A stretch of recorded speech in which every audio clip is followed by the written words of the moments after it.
ஓம் நம சிவாய சிவாய நமக. இந்த பதிவில் நான் எதை பற்றி பேச போகிறேன்னா சனி பகவானை பற்றி பேச போகிறேன். ஏன்னா சனி பகவான் நம்ம வாழ்க்கையில் 19 வருடம் திசை நடத்துகிறாரு. ஸோ அந்த கர்மக்காரகன், தொழில்காரகன், லாபாதிபதி அப்படின்னு சொல்கிற சனி பகவான் தசை தொடங்குச்சு. ஒரு மனிதருக்கு தசை தொடங்குச்சுன்னா அவங்க ஜாதகத்தில் அவங்களுக்கு தொழிலும் லாபமும் எப்படி இருக்கும்? ஒரு சிலருக்கு சனி தசை வாட்டி எடுத்துருது, ஒரு சிலருக்கு சனி தசை மிகப்பெரிய லெவலில் பெரிய ஆளாக்கிடுது. ஸோ அது எப்படி அப்படிங்கிறத பற்றி இன்றைக்கி கொஞ்சம் தெளிவாக பார்க்கலாம் நம்ம, சரிங்களா?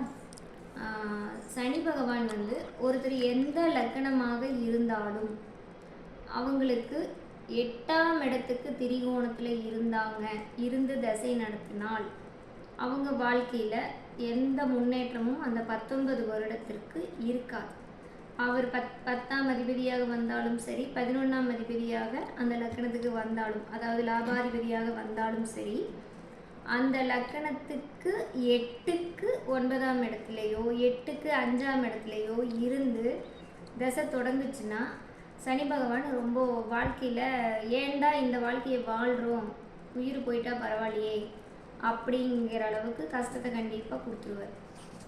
அதே சனி பகவான் அவங்க லக்னத்துக்கு 6, 8, 12 மறைஞ்சு தசை தொடங்கினால் அவங்க பெரிய லெவலில் வாழ்க்கையில் தொழில் மூலமாக முன்னேற்றம் 100 கோடி 1000 கோடி சம்பாதிக்கிறது.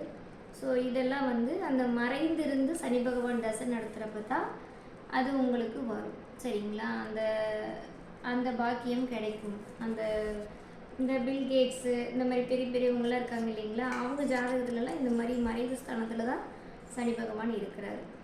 ஸோ சனி பகவான் ஒரு ஜாதகத்தில் நல்லது செய்கிறதும் கெட்டது செய்கிறதும் அவங்கவங்க முற்பிறவி கர்மாவை பொறுத்து நமக்கு பிறக்கும் பொழுது அந்த ஜாதக அமைப்பு ஏற்படுது, சரிங்களா? இதுவுமே நமக்கு 8ஆம் இடத்துல 8க்கு திரிகோணமான 9, 5ல் இருந்து பிரச்சனைகளை கொடுக்குற அமைப்பில் இருந்தாலும் தொழிலில் முன்னேற்றம் வரணும்னா அதற்கான சில வழிபாடுகளையும் பரிகாரங்களையும் சிறப்பாக செய்யணும். வாழ்க்கை முறையும் நேர்மையாக வாழ கற்றுக்கணும். எப்படி வாழணும்னா சனி பகவான் நீதிக்காரகர். ஸோ ரொம்ப நேர்மையாக இருக்கணும். நம்ம என்னதான் கெட்ட கர்மாவை வாங்கி பிறந்திருந்தாலும் வாழ்கிற காலத்தில் நன்மைகளை செஞ்சுட்டே இருக்கும் பொழுது அந்த சனி பகவானோட தாக்கங்கள் குறையும். ஸோ இதை பற்றி அதிகப்படியான பரிகாரங்கள் எப்படி செய்கிறது? பரிகாரம் அப்படின்னா வழிபாடுகள், கோவில் வழிபாடுகள்.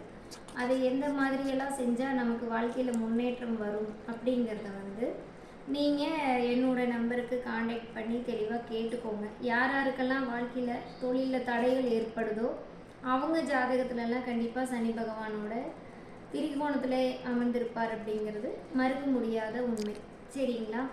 ஸோ உங்களோட ஜாதகத்தையும் நீங்கள் தெளிவாக தெரிஞ்சுக்கிறதுக்கு என்னை நீங்கள் காண்டாக்ட் பண்ணுங்கள் கீழே தெரிகிற நம்பருக்கு. என்னோட இந்த பதிவை சப்ஸ்கிரைப் பண்ணி வச்சுக்கோங்க. நான் அடுத்தடுத்து இது மாதிரி பயனுள்ள பதிவுகளை நான் உங்களுக்கு தரேன். நன்றி, வணக்கம்.